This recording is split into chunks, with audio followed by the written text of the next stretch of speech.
নমস্কার। আশা করি আপনারা সবাই খুব ভালো আছেন। কুকিং অ্যান্ড মাই ভিলেজ চ্যানেলে আপনাদের সবাইকে স্বাগত জানাই। আজকে প্রথমেই চলে এসেছি বাড়ির উঠোনে। আর বাড়ির উঠোনে কয়েকটা দোপাটি ফুলের গাছ লাগানো রয়েছে, আর তারই মাঝখানে হয়েছে থালকুনি শাক।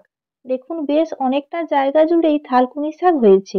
আজকে আমি এই থালকুনি শাক তুলে রান্না করব। আপনারা ভিডিওটি অবশ্যই শেষ পর্যন্ত দেখতে থাকুন।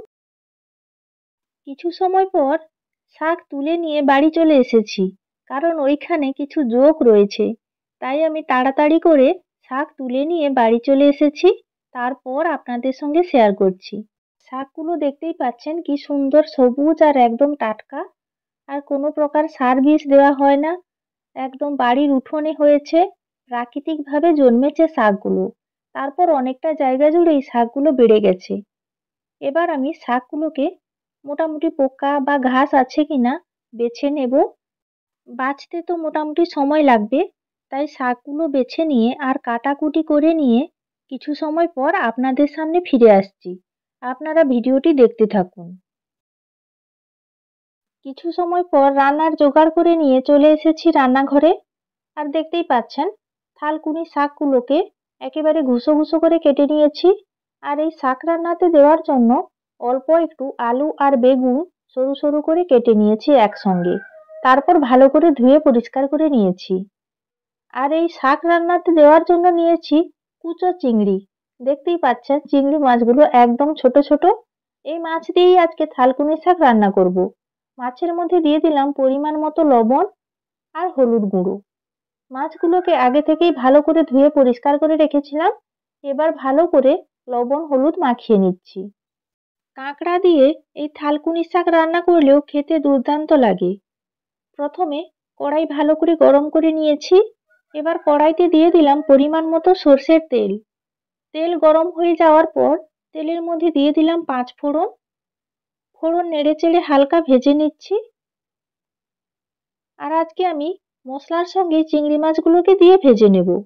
দিয়ে দিলাম পেঁয়াজ কুচি, আর একই সঙ্গে দিয়ে দিচ্ছি লবণ হলুদ মাখানো কুচো চিংড়িগুলো। আলাদাভাবে আর চিংড়ি মাছগুলোকে ভাজছি না। আর আজকে একদম অল্প তেল মশলাতে এই থালকুনি শাক রান্না করব। আপনারা যদি এই কুচো চিংড়ি বাজার থেকে কিনে থাকেন রান্নার জন্য, তাহলে ভালো করে পরিষ্কার করে দেখে নেবেন। এই কুচো চিংড়িতে অনেক সময় ওই জলের ছোট ছোট পোকা থাকে, ঠিক মশা বা মাছির মতো দেখতে। ওই পোকাগুলো কিন্তু ভালো করে বেছে ফেলে দিতে হবে।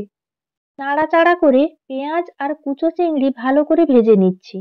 আর আজকে আমি এই থালকুনি শাক রান্নাতে কোনো রকম লঙ্কা ব্যবহার করব না। গুঁড়ো লঙ্কা, কাঁচা লঙ্কা, শুকনো লঙ্কা কোনো লঙ্কাই ব্যবহার করব না, কারণ থালকুনি শাক স্বাদে তেতো হয়, তাই লঙ্কা ব্যবহার করছি না। মাছ কিছুটা ভাজা হয়ে গেছে।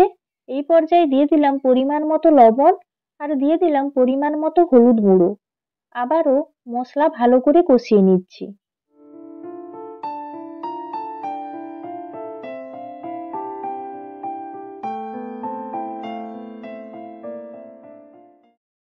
কিছু সময় নাড়াচাড়া করে কষানোর পর মশলাও ভালোভাবে কষানো হয়ে গেছে, আর কুচো চিংড়িগুলো খুব ভালোভাবে ভাজা হয়ে গেছে।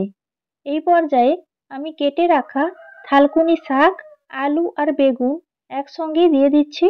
একসঙ্গেই তো কেটে রেখেছিলাম, একসঙ্গেই দিয়ে দিলাম সবকিছু। দিয়ে হালকা হাতে নাড়াচাড়া করে মশলার সঙ্গে শাক ভালো করে মিশিয়ে নিচ্ছি।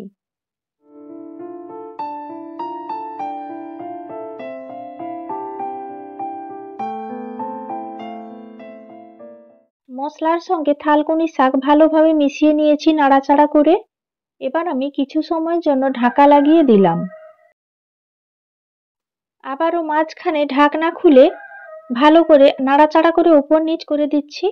আর শাক থেকে ধীরে ধীরে জল বেরোতে শুরু করেছে। আর এইভাবে থালকুনি শাক তো তেতো, মোটামুটি একটু কষিয়ে নিলে রান্নাটা অতটা তেতো ভাব লাগবে না। আবারও নাড়াচাড়া করে 5 মিনিটের জন্য ঢাকা লাগিয়ে দিলাম। ঢাকনা খুলে আবারও ভালো করে নাড়াচাড়া করে শাক উপর নিচ করে দিচ্ছি, না হলে কড়াইয়ের নিচে লেগে যেতে পারে। আর শাক থেকে যে জল বেরিয়েছিল সেই জল শুকিয়ে গেছে। এবার কিছুটা সর্ষে বাটা জলে গুলে আমি দিয়ে দিচ্ছি। আর জলটা মোটামুটি একটু পরিমাণ মতো দিচ্ছি, কারণ এই থালকুনি শাক একটু শক্ত হয় আর এই শাক সেদ্ধ হতে একটু বেশি সময়ও লাগে। এবার আমি 5 মিনিটের জন্য ঢাকা লাগিয়ে হালকা আঁচে বসিয়ে রাখবো। প্রায় 5 থেকে 7 মিনিট পর ঢাকনা খুলে নিলাম। থালকুনি শাক মোটামুটি সেদ্ধ হয়ে এসেছে। নাড়াচাড়া করে দিলাম, ভালো করে ওপর নিচ করে দিলাম। আর এখনো কিছুটা জল রয়েছে। এই জলেই থালকুনি শাক যেটুকু সেদ্ধ হতে বাকি আছে সেদ্ধ হয়ে যাবে আর আলুও ভালোভাবে সেদ্ধ হয়ে যাবে। এই পর্যায়ে আমি পুরো কড়াইতে খুন্তি দিয়ে চাড়িয়ে দিচ্ছি, তাহলে এই জলও শুকিয়ে যাবে আর থালকুনি শাকের রান্নাটা একটু শুকনো শুকনো হবে আর খেতেও ভালো লাগবে। আর এইভাবে মাঝে মাঝে নাড়াচাড়া করে উল্টে পাল্টে দেব আর এইভাবে কড়াইতে চাড়িয়ে দেব, তাহলে এই জলটা তাড়াতাড়ি শুকিয়ে যাবে আর নাড়াচাড়া করে রাখলে কড়াইতে লেগে যাওয়ার ভয়ও থাকবে না। জল মোটামুটি শুকিয়ে এসেছে আর অল্প একটু জল রয়েছে। এই পর্যায়ে কিছুটা সর্ষের তেল আমি ওপর থেকে ছড়িয়ে দিলাম আর ভালো করে শাক নাড়াচাড়া করে দিচ্ছি। আমার মামাবাড়ি দিদার কাছ থেকে এটা শেখা যে এইভাবে শেষের দিকে নাকি তেল ছড়িয়ে দিলে অল্প যদি জল থাকে রান্নাতে তাহলে নাকি জলটা তাড়াতাড়ি শুকিয়ে যায় আর শাক রান্নাটাও তাড়াতাড়ি শুকনো শুকনো হয়ে যায়। তাই আমি অল্প একটু তেল ছড়িয়ে দিলাম আর এইভাবে বারবার নাড়াচাড়া করে শাক তরকারিটাকে ওপর নিচ করতে থাকলাম। আপনারা দেখতেই পাচ্ছেন অল্প সর্ষের তেল ছড়িয়ে দেওয়ার পর জল শুকিয়ে গেছে আর শাক রান্নাটাও মোটামুটি শুকনো শুকনো হয়ে আসছে। আর আলু বেগুন দেওয়া আছে, তাই শাকটা আমি খুব শুকনো শুকনো করব না, মোটামুটি কিছুটা রস টেনে নেওয়ার পর আমি প্লেটের মধ্যে শাকটা তুলে নিচ্ছি। তৈরি হয়ে গেছে কুচো চিংড়ি দিয়ে থালকুনি শাকের চচ্চড়ি।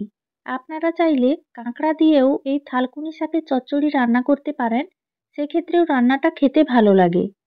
আর শাক পাতা খাওয়া আমাদের সবার খুব দরকার, আমরা তো সবাই জানি। তাই মাঝে মাঝে এইভাবে থালকুনি শাক আপনারা রান্না করে খাবেন, খেতেও ভালো লাগবে আর শরীরের জন্যও উপকার। আশা করি থালকুনি শাক রান্নার ভিডিওটি আপনাদের ভালো লেগেছে। কমেন্ট করে পাশে থাকার অনুরোধ রইল।